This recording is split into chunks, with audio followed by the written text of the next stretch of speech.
दोस्तों, लंकापति रावण एक ऐसा महान पंडित था जिसने कठोर तपस्या कर ढेर सारा ज्ञान अर्जित किया था। रावण की एक पत्नी थी जिसका नाम मंदोदरी था और वे उससे अति प्रेम करता था। लेकिन रामचरितमानस के अनुसार जब रावण ने सीता का हरण कर लिया तब उसके बाद श्री राम वानर सेना सहित समुद्र पार करके लंका पहुंच गए थे। तब मंदोदरी डर गई और उसने रावण के पास जाकर कहा कि आप युद्ध न करें और सीता को वापस करके पति श्री राम के हवाले कर दे और उनसे क्षमा मांग ले। ये सुनने के बाद रावण अपनी पत्नी पर जोर जोर से हंसने लगा और महिलाओं के 4 अवगुणों को सुनाने लगा, जिसे जानकर आप भी शायद यही कहेंगे कि रावण ने औरतों के बारे में सच ही कहा था। तो चलिए जानते हैं कौन से हैं वो अवगुण। लेकिन उससे पहले रावण के बारे में थोड़ा डिस्कस कर लेते हैं। दोस्तों, रावण एक ऐसा शख्स था जिसे खत्म करने के लिए खुद भगवान विष्णु को राम का अवतार लेकर धरती पर आना पड़ा। एक ऐसा राजा जिसका नाम आज तक सारी दुनिया जानती है, लेकिन कोई भी इसका नाम इस्तेमाल नहीं करता। अपने समय का सबसे आधुनिक बुद्धिजीवी जो अगर चाहता तो स्वर्ग का रास्ता भी बना सकता था। आज हम इतिहास के खतरनाक बुद्धिजीवी के बारे में बात करने वाले हैं कि आखिर रावण की जिंदगी में ऐसा क्या हुआ जिसने उसे इस मुकाम पर लाकर खड़ा कर दिया। तो दोस्तों, रावण के अस्तित्व की कहानी तो बहुत लंबी है, पर आपको थोड़ी सी बताने की कोशिश करते हैं। दोस्तों, भागवत पुराण से विष्णु जी के लोक बैकुंठ में जय और विजय नाम के 2 द्वारपाल थे। एक बार जब ब्रह्मा के 4 पुत्र जो कि अपनी पवित्रता के कारण बिल्कुल बच्चों की तरह नजर आते थे, वो सभी वैकुंठ जाकर भगवान विष्णु से मिलने की योजना बनाते हैं।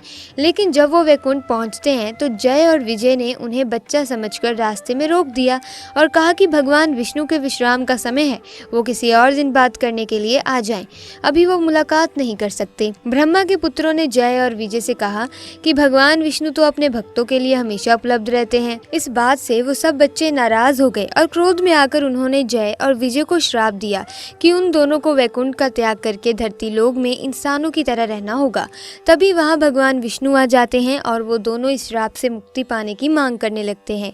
भगवान विष्णु उन दोनों से कहते हैं कि ये ब्रह्मा के पुत्रों का श्राप है, इसीलिए वापस तो नहीं हो सकता, लेकिन मैं तुम्हें 2 विकल्प देता हूँ। जिसमें एक विकल्प था कि वो दोनों 7 जन्मों तक विष्णु के भक्त बनकर धरती पर जिए और दूसरा विकल्प था कि वो दोनों 3 जन्मों तक विष्णु के दुश्मन बनकर जिए। जय और विजय धरती पर ज्यादा समय नहीं रहना चाहते थे, इसीलिए उन्होंने दूसरा विकल्प चुना और इसी श्राप के चलते रावण ने जन्म लिया। महान ऋषि विश्व और राक्षसों की राजकुमारी केकसी की शादी हुई और उनके गर्भ से रावण का जन्म हुआ। यही वजह है कि रावण के अंदर अपनी माता के तरफ से राक्षसों के गुण और शक्तियां मौजूद थीं, तो वहीं पिता की तरफ से ब्राह्मण की तीव्र बुद्धि बचपन से ही मौजूद थी। दोस्तों, शास्त्रों में बताया गया है कि रावण एक ऐसा शख्स था जिसने न केवल भगवान राम से दुश्मनी ली थी, बल्कि मरते मरते स्त्रियों के बारे में भी ऐसी बातें की थी जिनके बारे में जानने के बाद आप सोचने पर मजबूर हो जाएंगे कि रावण ने ये बातें क्यों कही थी। अब पूरी दुनिया रावण को एक बुरे इंसान के रूप में याद करती है और इसी वजह से दशहरे के दिन पूरे देश में रावण का पुतला भी जलाया जाता है। लेकिन एक बात ये भी सच है कि रावण भगवान राम से भी ज्यादा ज्ञानी था, लेकिन उसने माता सीता का हरण करके खुद अपनी मौत को बुलावा दिया। भले ही रावण ने सीता का हरण किया था, लेकिन इसमें कोई शक नहीं है कि रावण की सहज शक्ति की वजह से ही सीता जी की मर्यादा बची रही। माता सीता का हरण करने के बाद भी रावण ने कभी उनके साथ दुर्व्यवहार नहीं किया था। दोस्तों, यहाँ हमारा मकसद रावण को अच्छा बताना नहीं है, बल्कि ये कहना चाहते हैं कि इंसान की एक गलती ही उसकी पूरी जिंदगी तबाह कर सकती है, और यही कुछ हुआ रावण के साथ। फिलहाल हम आपको उन बातों के बारे में बताने जा रहे हैं जो रावण ने मरते मरते स्त्रियों के बारे में बताई थी। आइए जानते हैं कि कौन सी हैं वो 4 बातें जो रावण ने कही थी। पहली बात दोस्तों, सबसे पहली बात तो रावण ने कही थी कि स्त्रियां झूठी होती हैं।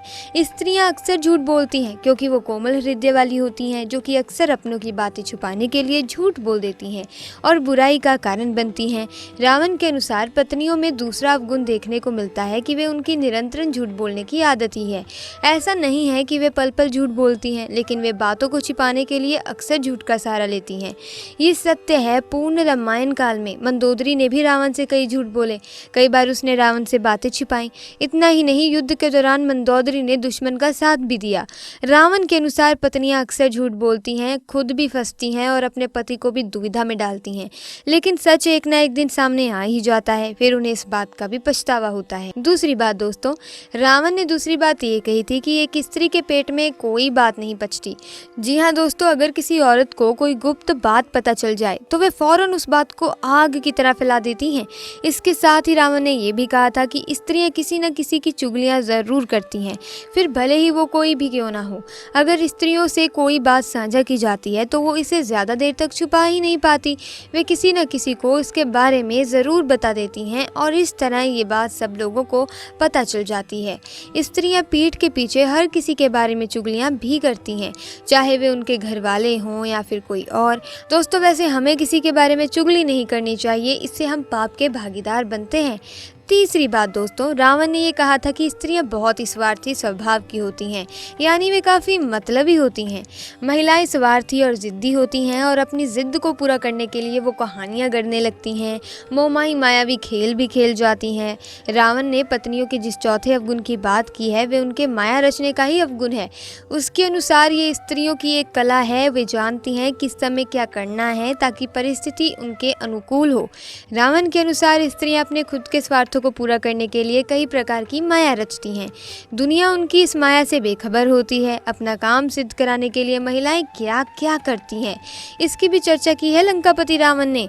रावण की राय में अपनी बात मनवाने के लिए स्त्रियां रूठती हैं, रुष्ट होने का नाटक करती हैं, कई बार प्रलोभन देती हैं और साथ ही जब जरूरत पड़े तो कार्य सिद्ध कराने के लिए सामने वाले व्यक्ति को हर तरीके से मनाने की कोशिश भी करते हैं, लेकिन अंत में अपना काम करवा ही लेती हैं। स्त्रियां विभिन्न विभिन्न रूपों में अपनी बात को अलग अलग तरीके से मनवा लेती हैं। कभी वे माँ बनकर डांटती हैं तो कभी वे बेटी बनकर प्यार से अपनी बात पूरी करवाती हैं, कभी वे रो देती हैं तो कभी वे चुप रहकर ही बहुत कुछ बोल देती हैं। चौथी बात रावण ने बताई थी कि महिलाएं बहुत जल्दी घबरा जाती हैं।